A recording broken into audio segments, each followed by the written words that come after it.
Hello team, welcome to another ATP Geopolitics video with myself, Jonathan MS Pearce, Ukraine War News Update. Third part thereof, the 22nd, there's been so many videos today, who knows, 22nd of May 2024. I will try and rush through this. I don't want to be too verbose, as I often am, but there's so much going on. Okay, first thing. This is massive, potentially.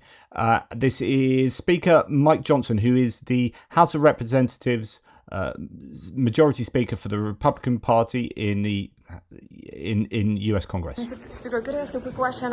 Your colleagues from House Intelligence Committee, they just released a statement in which they're calling for administration to allow Ukraine to use American weaponry on the military targets on Russian territory. Would you support that? Because right now they have weapons, but they have restrictions to use that. I think we need to allow Ukraine to prosecute the war and the way they see fit. They need to be able to fight back, and I think us trying to micromanage the effort there is not good policy for us. So Did Leader Schumer respond to your deadline yesterday? That's absolutely spot on, Mike. That's probably the best thing I've ever heard him say. We shouldn't be micromanaging how they prosecute their own defensive war. Really good to hear that. And I've said before that I think a savvy Republican campaign positioning would be to go harder on Russia in Ukraine. Honestly, like if Trump said, and the Republicans said in general, this is our manifesto position going into the presidential elections, is that we are going to get tough on Russia. Trump would take all of those Republicans with him who have been sort of MAGA Republicans anti-Ukraine. He'll take them with him because he's got the cult of personality that will drag them along with him, and he can say whatever he likes and they'll support him. But he will also drag along with him some of those Reagan Republicans who are wondering what to do in this election because Trump doesn't quite speak to them, particularly on international policy. If they went to the other side of the Democrats and say, yeah, we're going to support Ukraine and we're going to give them everything they need and we're going to say you can use those missiles how you deem fit, etc., there will be a number of you Republicans out there who will be sighing, giving a really deep sigh of relief that Mike Johnson has said something so sensible on this matter. I just think that the Republicans are really missing some savvy campaign positioning there. In terms of campaign positioning, we've got a UK general election coming up on July the 4th. It's just been announced. The Prime Minister Rishi Sunak has asked King Charles III to dissolve Parliament and hold an early parliamentary election July the 4th. That is going to change the Ukrainian conflict and the British support for the Ukrainian conflict, politically speaking, not a lot. There is broad bipartisan support, and the probable defence minister, if Labour get in, is a chap called John Healey, who is generally well respected in those circles. And so Grant Shapps has actually done a pretty good job. He was one I was thinking, really? Grant Shapps? No one likes Grant Shapps. He took over from Ben Wallace. Ben Wallace has done a good job in terms of Ukraine. I can't speak for the rest of the defence as a whole. There were some criticisms about lack of funding, but I think we're starting to see funding. I think Grant Shapps has done a good job. Amazing for me to say that, but John Healey is supposedly a person who will continue in that same strain, I believe. At least, he's generally well thought of.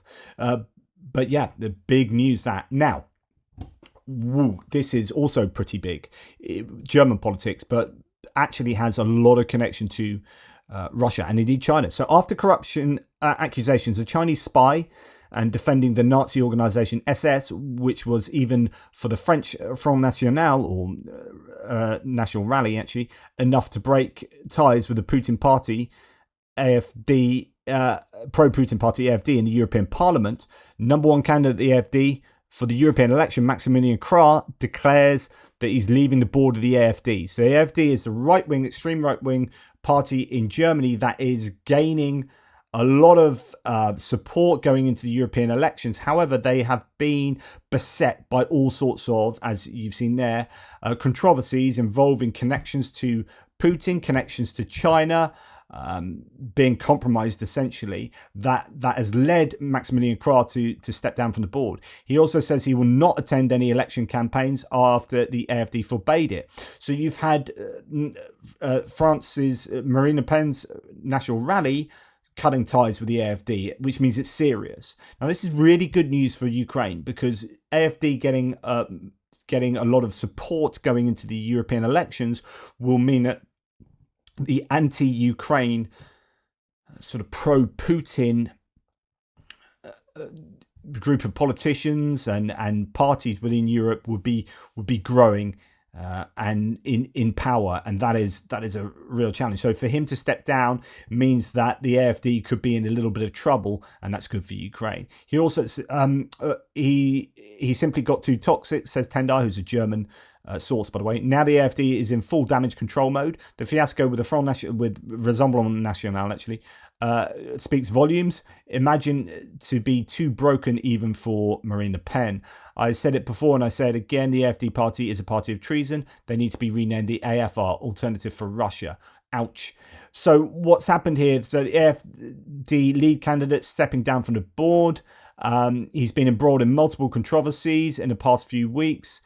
In a recent interview, the far-right politician said he would never say that anyone who wore an SS uniform was automatically a criminal. The comment led France's Rassemblement National, or National Rally, to declare it will not sit with the AfD in the next parliament. So that's in the European Parliament. It won't sit in the same grouping of parties, because basically each individual party from each individual country, member state, is only a very small party in all of the European Parliament. So you have to get together in coalitions of like-minded parties from other countries. And if Marine Le Pen is saying, no, we're not going to hang out with AfD, that is a really significant issue for the AfD. Yeah, so highlighting divisions within Europe's far-right and nationalist camp weeks ahead of European elections, and in fact, there's a lot going on to do with this. So the Greens, Terry Reinke, a Green lead candidate for European elections, has argued that despite Maximilian Krah's move to step down from the AfD's leadership, they are still extremist. Quote, one thing does not change the AfD and its right-wing extremist friends are Putin's extended arm in the European Parliament. She said, they want to destroy the EU and our democracy. We will stop them. So you've got lots of people like banding together. You've got Greens showing a lot of rhetorical backbone for standing up against this kind of move towards a pro-Kremlin positioning from the AfD. So interesting stuff going on there. I'm sure that some of my German viewers will have a lot to say on this. As you can see, there's a whole live bit on the Guardian about the AfD here. So this is big news, and there's an awful lot has happened politically concerning this and concerning European politics that does have an effect on Ukraine. And then together with that, we have Politico reporting Germany's liberal defense hawk knocks Paris for scrimping on military aid to Ukraine. So we have a German bit of harsh rhetoric against France here. France makes big speeches but needs to follow up words with action, something I've been mentioning before. I've been really happy with their rhetoric, and I am happy with their increased tangible support of Ukraine. But I think there needs to be a closing of that gap between rhetoric and actual action. So Germany's Marie-Agnes Strack-Zimmermann, the Free Democratic Party's top candidate for the upcoming European Union election, has urged France to hasten weapons deliveries to Ukraine as it struggles to repel Russia's onslaught. Quote, we have the problem that while Poland is doing a lot as a neighbouring country, while Germany is doing a lot, France is doing relatively little, she said in an interview with Politico. Ahead of a meeting of foreign ministers of Germany, France and Poland on Wednesday, the Weimar Triangle format, Strack-Zimmermann, who is one of Germany's most strident advocates of military aid for Ukraine, urged the ministers send more weapons, ammunition and air defences and do so quickly. Quote, Ukraine has no time and everything has to go much faster, she said. What I expect is that France, precisely because it is an important nation, not only, and I don't mean this in a negative way, makes big speeches, but also follows up with words and actions. Germany's Kiel Institute, I refer to them a lot, which compiles national contributions to Ukraine's war effort, ranks France as a clear laggard when it comes to military aid, far behind Germany, which is second only to the United States. Of course, it depends how you split this up. So that's in terms of real terms, but in terms of percentage of GDP, for example, US is much further down. Germany's a lot further down. You get the Baltic nations near the top, Nordic nations. France gets by with doing a lot through the EU funding and not so much with bilateral support for Ukraine. And that's where they really need to pick up.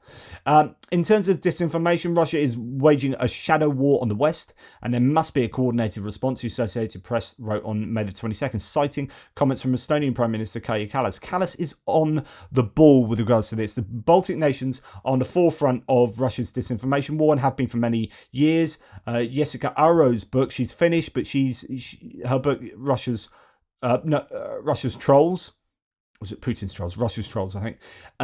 Writes very eloquently on this with regard to Finland and the Nordics, but also particularly with regard to the Baltics, using a lot of examples from the Baltic nations of how Russia's disinformation war has been raging there for years. And Kaja Kallas is exactly right. We need to do something about it. We don't just sit there and soak it up. We need to stop the attacks and fight back with some kind of positive information campaigns of our own. Right. Moscow Times reports that Russia wants to change maritime borders with Lithuania and Finland unilaterally. This has been all over the socials today. Some really big news here. Russian Ministry of Defense has prepared a document according to which Russia intends to declare part of the water area to the east of the Gulf of Finland as its internal sea waters, as well as the cities of Baltisk and Zelenogradsk in the Kaliningrad region. So this is mainly around Kaliningrad, where they're talking about like taking some water there. Of course, this concerns Article 5 of NATO, and if they can help themselves to land inside people's understood territorial sovereign borders, then what's the difference between taking maritime areas within established maritime territorial borders? So, would that not surely trigger Article 5 as well? Anger in response from neighbours to Russia's latest provocation. We know all about their frequent land grabs. Who saw a sea grab coming, says Tim White. This could be the most difficult problem for NATO. If Russia passes the decree and puts a warship there, do we shoot? Really interesting. Gabriels Landsbergis getting involved, the Lithuanian foreign minister there. Wowzers. So the plot thickens, though. Meanwhile, the draft of the law proposing to unilaterally change Russia's maritime borders in the Baltic Sea disappeared from the Russian government website.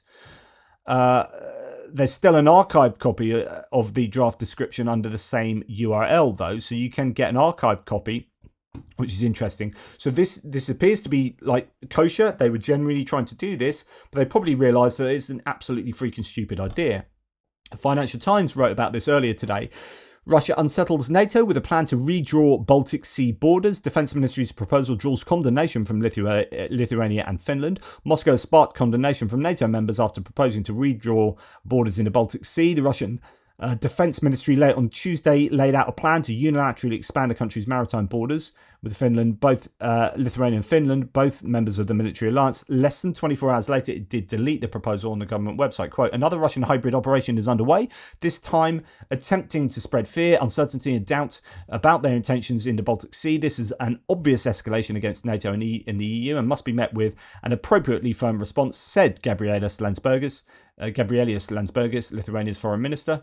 On Wednesday, his ministry summoned a Russian diplomatic representative for a detailed explanation and said Vilnius would coordinate its response with allies. Kremlin spokesman Dmitry Peskov told reporters on Wednesday there was nothing political in the defense ministry's proposal without commenting on its details. Quote, you can see how tensions are escalating. The level of confrontation, particularly in the Baltic region, demands necessary steps from our relevant agencies to ensure our security, said Peskov. So on and so forth. I mean, goodness me, Gulf of Finland, it's all about there.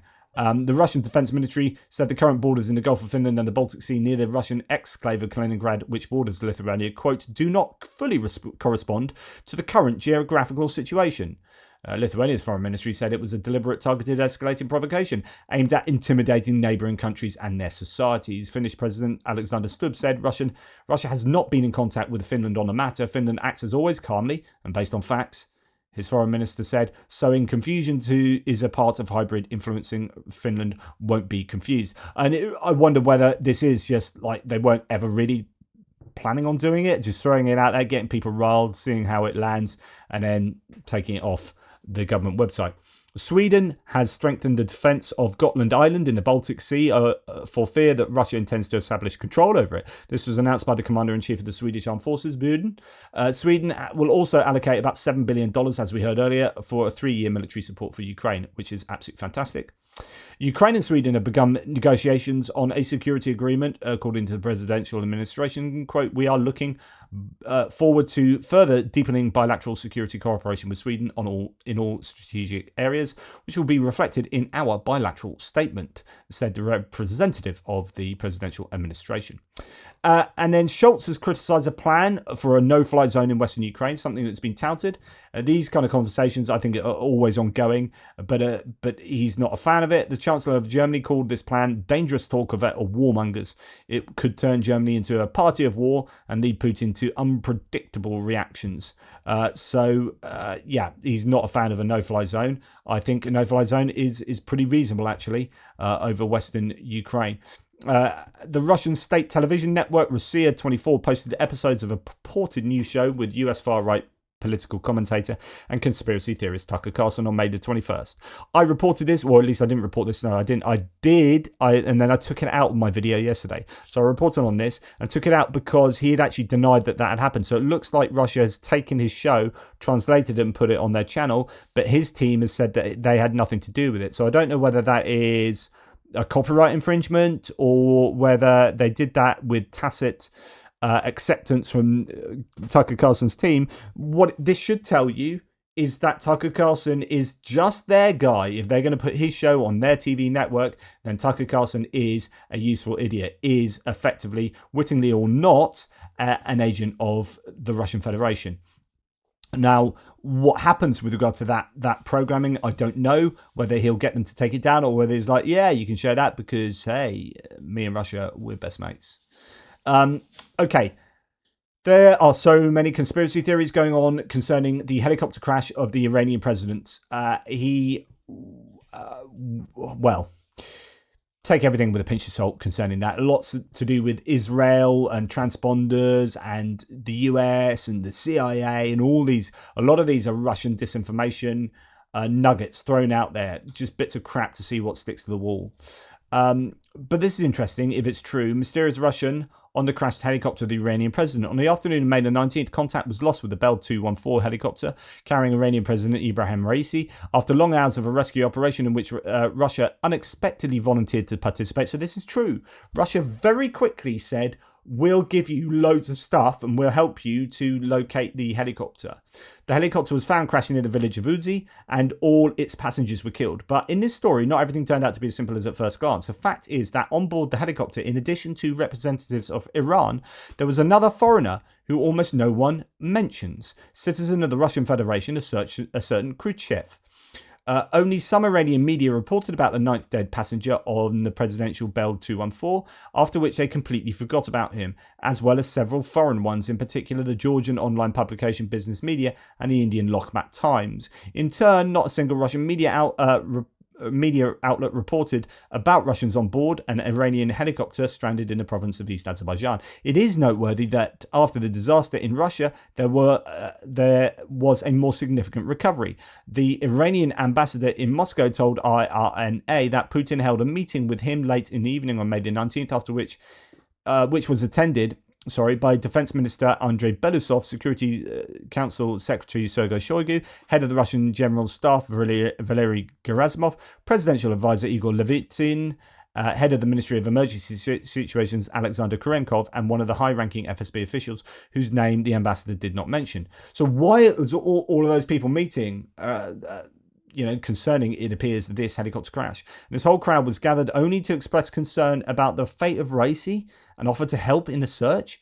It seems rather bizarre. So there is quite possibly a very important Russian who died in this crash that all these people are meeting to discuss. It is possible that a certain Khrushchev was directly related to Iran's nuclear program and accompanied President Raisi on a trip for a reason. That's a trip to Azerbaijan. And concealing his presence on board, but the Bell 214 was extremely important for Russia, and the Russian military political leadership was primarily concerned with the fate of this person, not with the Iranian president. Actually, who are you, Mr. Khrushchev? And there's a Telegram source for a conversation about that. Interesting. But again, pinch of salt. Russia launched a counter-space weapon into orbit, according to the US. So this is just around the time that Russia has presented a resolution to the UN Security Council concerning weapons in space, which 7 nations signed, 7 nations refused, and 1 nation abstained. That was seemingly much more controversial than the previous resolution that was tabled by the US and Japan. Only China and Russia vetoed that. So there's all this kind of political machinations taking place concerning space weapons. And for good reason, because recently the US announced, or it got leaked, that they were worried about a weapon that had been launched into space. And now they have said another one has been launched. Russia's launched a counter-space weapon into orbit capable of attacking nearby US government satellites, Washington officials have said on May the 20th. Interesting. I mean, it's all heating up in space, although possibly not in reality, because I don't know how well heat will travel without air molecules. Anyway, that's a discussion for another day. But it is, don't think that space weapons are some kind of futuristic, whatever. Weapons against satellites are the next dimension. You know, we're worrying about drones and like the impact that will have on warfare going forward. Well, actually, space weapons are a big, big thing. Right, if nothing sums up where Russia is better than this, then I don't know what's going on, because this is, I think, a real reflection of where Russia is at. This sentence applies to the entirety of Russia, says Tendar. The steering wheel is Chinese, but it's only the beginning. Russia is starting the production of the latest Volga car, so a Russian car. Small nuance, all their parts are Chinese, including the steering wheel. Even Russian Prime Minister Mishustin recognizes this. Quite incredible, this. And I think, as I say, reflective of everything that's going on in China. In Russia, it's a vassal state of China, and it is not able to do anything without China's help. It can't even make cars anymore. So as he says here, friends, I understand everything, but where is the steering wheel made? It's Chinese. It's Chinese? What? The steering wheel. The steering wheel is Chinese, but it's only the beginning. Did you hear the answer? The steering wheel is Chinese for now. So I presume that's him not being happy with that. Russia can't prosecute the war without Chinese help. It can't make cars without Chinese help. It can't sell hydrocarbons enough without Chinese help. Russia is a vassal state of China. And I think that really, really sums it up. Yeah, steering wheel's Chinese. And actually, an awful lot of the rest of it is under the bonnet as well. Because Russia is basically the military and financial foundations upon which Russia is standing at the moment. Right, Grant Shapps talking about China, and I said this in my last video on military aid because it's so freaking important. In fact, on the back of this, there are now lots of articles being written because this is so big. Shapps, in response to Mark Urban asking a clarifying question, says that new intelligence from British intelligence says lethal aid is now flowing from China to Russia. It's a significant development. In the early days, China liked to present itself acting as a moderating influence. Well, no longer. Right, so now it appears that China is providing lethal aid to Ukraine. What the hell are we doing saying, oh, we're not sure if we can give you this, or you can have this, but you can't use it here, or you can't use it there. Like China now are helping Ukraine with lethal aid. They're getting lethal aid from Iran, from North Korea. What are we doing? Dilly-dallying. We need to just go all in supporting Ukraine, it seems to me. Anyway, thanks for watching. I know you've heard way too much of me today. I haven't even done my frontline update. So just, thank you so much for putting up with me. Take care, everybody, and I'll speak to you soon.